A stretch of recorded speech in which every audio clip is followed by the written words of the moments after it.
Good morning, students.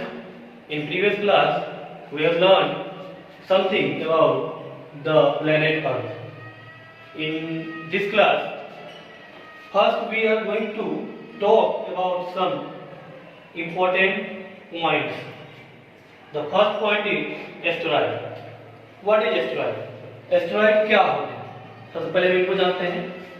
तो between the orbit of Mars and Jupiter, between the orbits of Mars and Jupiter, Mars और Jupiter के orbit के बीच में thousands of planets like a small body revolve around the sun along with the planet. यानी कि बहुत सारे हजारों की संख्या में प्लैनेट इतने छोटे छोटे आकार के कुछ बॉडी जो होते हैं वो सूरज के चारों ओर चक्कर काटते हैं प्लैनेट के साथ साथ. इन्हीं ऑब्जेक्ट्स को हम एस्टेरॉयड के नाम से जानते हैं. ठीक है, हम फिर से इसको रिपीट कर देते हैं. मार्स और जुपिटर के ऑर्बिट के बीच में हजारों की संख्या में पृथ्वी इतने छोटे छोटे बॉडी जो होते हैं वो सन के चारों ओर चक्कर लगाते हैं प्लैनेट के साथ साथ. इन्हीं ऑब्जेक्ट को हम लोग एस्टेरॉयड कहते हैं. यहां तक कोई दिक्कत नहीं. अब चलते हैं नेक्स्ट टॉपिक की तरफ. The next topic is meteors. Meteors क्या होते हैं? Meteors are the smaller pieces of rocky materials that burn when they enter the earth atmosphere. यानी कि एक छोटे छोटे पत्थर के बने पत्थर जो पृथ्वी के एटमॉस्फेयर में जब एंटर करते हैं तब वो जलना शुरू हो जाते हैं. इन्हीं ऑब्जेक्ट्स को हम मेट्रोस बोलते हैं. कौन से ऑब्जेक्ट को? वैसे ऑब्जेक्ट जो रॉकी मटेरियल से बने होते हैं छोटे छोटे पीस, और जब वो एटमॉस्फेयर में अर्थ के एटमॉस्फेयर में वायुमंडल में जब एंटर करते हैं तो वायुमंडल में एंटर करने के साथ ही वो जलना शुरू हो जाते हैं. ठीक है, तो उन्हीं ऑब्जेक्ट्स को हम मेट्रोस बोलते हैं. ठीक है, आप चलते हैं. We are going to the next topic, meteorites. Meteorites क्या होते हैं? Many large fragment. फ्रैगमेंट मतलब होता है टुकड़ा. बहुत सारे लार्ज बड़े बड़े टुकड़े जो होते हैं जो कि रॉक के बने होते हैं, जब वो अपनी जर्नी अर्थ सरफेस तक कंप्लीट कर लेते हैं. कहां तक? अर्थ सरफेस तक कंप्लीट कर लेते हैं. लेकिन खासियत क्या है इसमें? बिना अपने आप को क्षति पहुंचाए. ठीक है, बिना अपने आप को क्षति पहुंचाए, बिना डिस्ट्रॉयड हुए जब वो अर्थ के सरफेस तक पहुंच जाएंगे, then we call that object as meteorites. Meteorites को बोलते हैं many large fragments of rock complete the journey to the earth surface. अपनी जर्नी को अर्थ सरफेस तक वो कंप्लीट करते हैं बिना अपने आप को डिस्ट्रॉय किए हुए. इन्हीं को क्या बोलते हैं? मेटोराइट्स. ठीक है, now we are going to the next topic and that is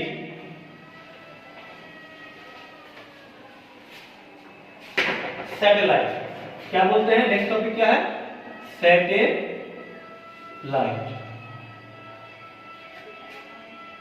satellite बहुत ही महत्वपूर्ण, बहुत ही इंपॉर्टेंट पॉइंट. सैटेलाइट आखिर क्या होते हैं?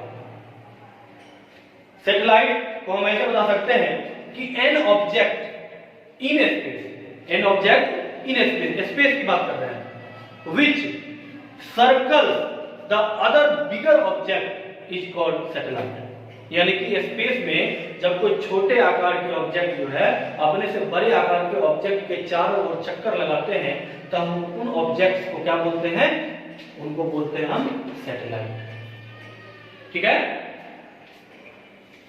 हमारे यूनिवर्स में अभी 8 प्लैनेट्स हैं. 8 प्लैनेट्स में जो सबसे नजदीक के प्लैनेट जो सन के सबसे नजदीक है, एक कौन सा है?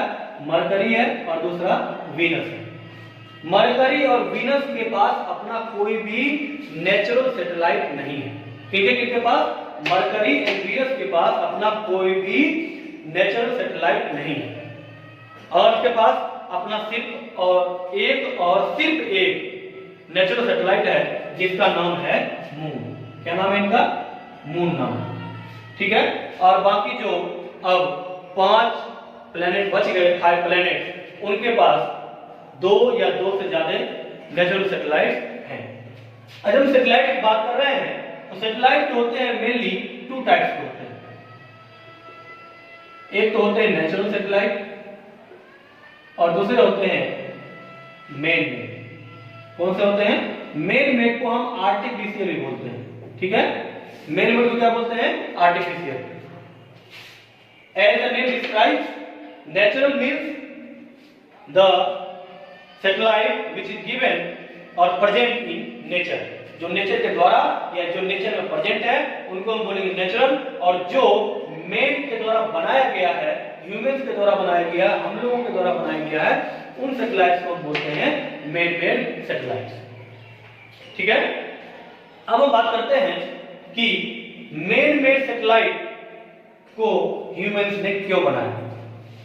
Why we create the man made और आर्टिफिशियल सैटेलाइट, सबसे मेन बात, ठीक है। तो हम देखते हैं पॉइंट में कि क्यों हम लोगों ने मैन मेड सैटेलाइट का यूज किया, क्यों उसको बनाया। तो सबसे पहला इंपॉर्टेंट पॉइंट, आर्टिफिशियल सैटेलाइट के द्वारा हम लोग अपने कम्युनिकेशन सिस्टम को इनहांस करते हैं। कम्युनिकेशन सिस्टम को इनहांस करने का काम होता है और वो हम लोग मैन मेड सैटेलाइट के द्वारा ही करते हैं। दूसरा पॉइंट, जो रेडियो ट्रांसमिशन और टेलीविजन ट्रांसमिशन होते हैं, यानी कि ट्रांसमिशन, उन ट्रांसमिशन को डेवलप करने के लिए, उस क्षेत्र को डेवलप करने के लिए हम इस मैन मेड सैटेलाइट का यूज करते हैं। ये हमारे लिए बहुत ही फायदेमंद होता है। तीसरा चीज, हमारे वैज्ञानिक दुर्लभ प्रकार के चित्रों का यूज, चित्र को खींचने का यूज करते हैं इन्हीं मैन मेड सैटेलाइट से, जिस चित्र का यूज वो लोग अपने एक्सपेरिमेंट्स में करते हैं। And the fourth point is, हम लोग गूगल मैप देखते हैं, वो गूगल मैप जो है हम लोग जो अच्छी तरह से देख पाते हैं और उसमें दिनों दिन प्रतिदिन जो इनहांसमेंट आता है वो भी हम लोग किसके सहायता से करते हैं? मैन मेड सैटेलाइट के द्वारा ही कर पाते हैं, ठीक है। सैटेलाइट जो होते हैं वो सेल्फ लुमिनस बॉडी नहीं होते हैं, इनके पास अपनी कोई भी लाइट नहीं होती है। They just reflect the light of sun. वो क्या करते हैं? सूरज के द्वारा जो किरणें आती हैं, लाइट आते हैं, उस लाइट को रिफ्लेक्ट करके अपने आप को चमकाते हुए नजर आते हैं, ठीक है। ये सैटेलाइट्स हो गए। अब हम बात करेंगे नेक्स्ट टॉपिक की, जिसका नाम है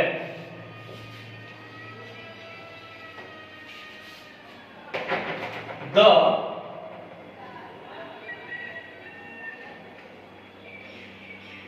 अर्थ मून। यानी कि यहां पर नेम से ही देख रहे हैं कि हम लोग किसके बारे में बात करने जा रहे हैं? मून, यानी कि नेचुरल सैटेलाइट ऑफ अर्थ, यानी अर्थ के नेचुरल सैटेलाइट के बारे में हम बात करने जा रहे हैं। आप इसको ध्यान से देखिएगा कि हमारा जो नेचुरल सैटेलाइट है, जब भी आप नाइट स्काई में बहुत ही आराम से अच्छी तरह से देखिएगा तो आपको जो ब्राइटेस्ट ऑब्जेक्ट नजर आता है, ब्राइटेस्ट चमकीला, जो चमकीला ऑब्जेक्ट नजर आता है वो ऑब्जेक्ट कुछ और नहीं, हमारा मून है, ठीक है। ये मून जो है ये डायमीटर में हमारे पृथ्वी के डायमीटर से लगभग 1/4 है, यानी कि 1/4, ठीक है। और इसके डिस्टेंस की बात करें तो ये डिस्टेंस लगभग है 3,84,000 किलोमीटर, यानी कि हमारे पृथ्वी से मून की डिस्टेंस 3,84,000 किलोमीटर है, ठीक है। ये हमको आसमान में बड़ा क्यों दिखाई पड़ता है रात के समय में? क्यों? क्योंकि इसकी दूरी जो है सो अन्य तारों की, स्टार्स की अपेक्षा बहुत ही पृथ्वी से कम है, इसीलिए हमको ये बड़ा दिखाई पड़ता है, ठीक है। मून के मेनली 2 पीरियड्स होते हैं, ठीक है। एक होता है वेनिंग पीरियड और एक होता है वैक्सिंग पीरियड। कौन कौन से पीरियड होते हैं? एक वैक्सिंग पीरियड होता है और एक वेनिंग पीरियड होता है। अब आपको हम बताते हैं कि इन दोनों पीरियड में क्या अंतर है, क्यों इनको हम लोगों ने 2 नाम, अलग अलग नाम दिए, और इस मून का कौन सा पीरियड होता है, ठीक है। तो हम वेनिंग पीरियड की बात करते हैं। वेनिंग पीरियड आप देखते हैं कि जैसे पृथ्वी हमारी सूरज के चारों चक्कर लगाती है, उसी तरह मून भी हमारे पृथ्वी के चारों चक्कर लगाता है। इस चक्कर लगाने के क्रम में क्या होता है, जिस तरह से, जिस अंतराल पे और जिस मात्रा में सूरज की रोशनी मून पे पड़ती है, उसी आधार से मून का साइज छोटा और बड़ा होता रहता है, जिसको आप अमावस्या भी बोलते हैं, जहाँ पे चांद का बिल्कुल भी साइज दिखाई नहीं पड़ता है। पूर्णिमा बोलते हैं, जहाँ पे पूरा का पूरा चांद आपको एकदम ब्राइटेस्ट नजर आता है। तो इन्हीं सूरज की रोशनी के प्रभाव के कारण जो सूरज का आकार हमको दिखाई पड़ता है, उन्हीं को हम लोगों ने दो पार्ट में बांटा है, वैक्सिंग पीरियड और वेनिंग पीरियड। वैक्सिंग पीरियड की अगर हम बात करते हैं तो वैक्सिंग पीरियड एक ऐसा पीरियड जब मून की साइज जो होती है वो ग्रो होती हुई नजर आती है। क्या होती है? मून की साइज ग्रो होती हुई नजर आए, उस पीरियड को हम लोग वैक्सिंग पीरियड बोलते हैं। यानी कि इस पीरियड को हम बोल सकते हैं ग्रोइंग पीरियड। इस पीरियड में मून का साइज धीरे धीरे बड़ा होता जाता है। अब इसी के जस्ट अपोजिट होता है वेनिंग पीरियड। वेनिंग पीरियड में क्या होता है? वेनिंग पीरियड में हम लोग क्या करते हैं, वेनिंग पीरियड में मून जो है वो अपने साइज को डिक्रीज करता है, उसकी साइज जो होती है हमको डिक्रीज होती हुई नजर आती है। इस पीरियड को हम लोग बोलते हैं वेनिंग पीरियड। क्या बोलते हैं इसको? इसको बोलते हैं हम वेनिंग पीरियड। यानी कि ये इसमें मून की साइज जो होती है धीरे धीरे डिक्रीज होती हुई चली जाती है। ठीक है। The last topic is constellation. कौन सा लास्ट पार्ट है? Last part is कंस्टिलेशन।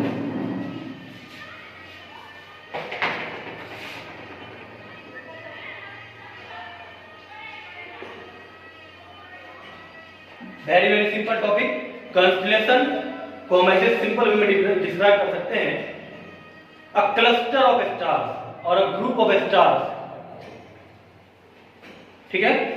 यानी कि जब तारों का एक ग्रुप बनता है, एक समूह बनता है, तो उस समूह को हम कंस्टिलेशन बोलते हैं।